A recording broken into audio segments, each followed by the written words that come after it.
civilmedia.mk. Слободно, независно, отворено. Имавме илјадници прегледи дневно, што е во ред кога се распространети во 24 часовен период од еден ден. Но серверите кои што тогаш ги имавме не беа спремни да издржат било некој поголем DDoS атак. Филип убаво објасни, тоа е кога најчесто ботнет мрежа, што мислам дека се случило во Слободен печат, голема ботнет мрежа кога ќе нападне сервер.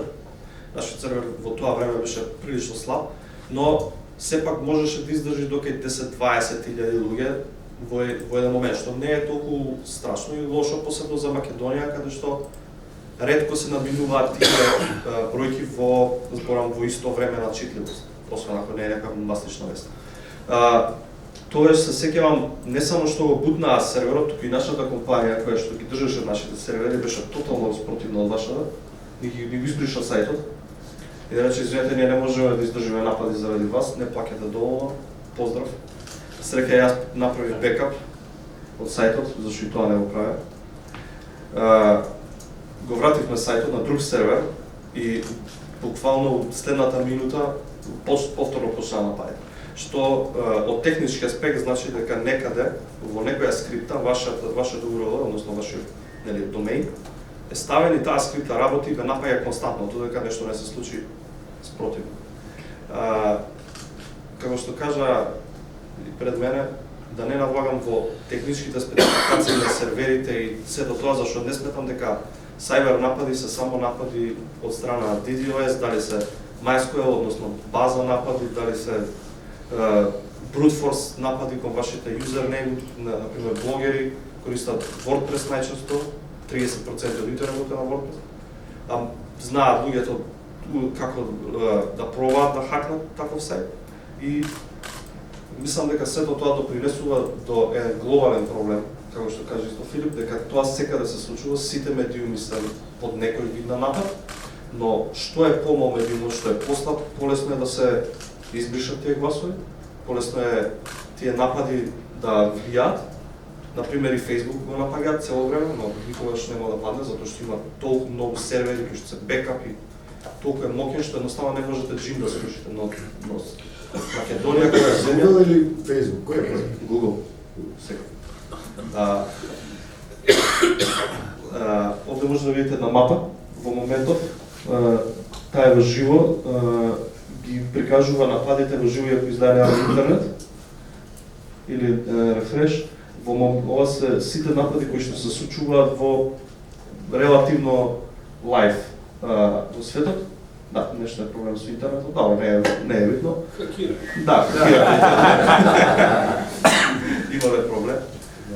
Има многу, според мене, реално, колку повеќе сум веќе 10 години во полето и кога почнав повеќе да имам вакви напади, особено во цивил, кога се случи овие работи, сватив дека не се само DDoS нападите. Нападите се, според мене, сайбер напад не е само техничкиот аспект. Затоа што мене лично ми предизвикува стрес, предизвикува пари, предизвикува труд, предизвикува главолки на луѓе кои што пробуваат само да допринесат добро во општеството. Ега како што може да видите, во живо напади американци, европјани. Интересен факт, Холандија е 6-та земја најнападната во светот. Навистина? Да, мене беше многу чудно. Ние сме 96-та. Ама тоа е обстранство. Значи во Македонија ние иако сме мала држава, имаме многу штета да направиме самите на себе си. Ја мислам дека во тоа сме експерти.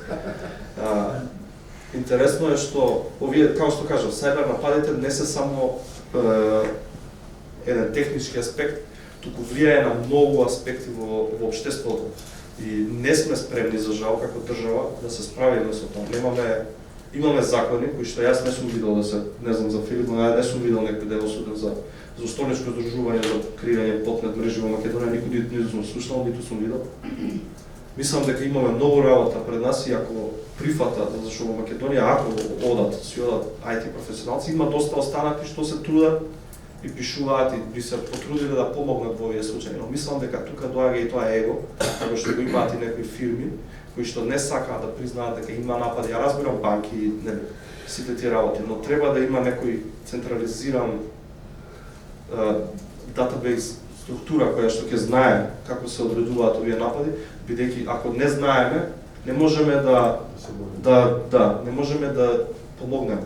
Значи јас како информатичар, ако не дојде господин Сашо Ивановски ми рече Слободен Печат да напад, ја не знам, си мислам можеби имаат лош DevOps инженер, не знае да го стартува серверот и тоа е тоа.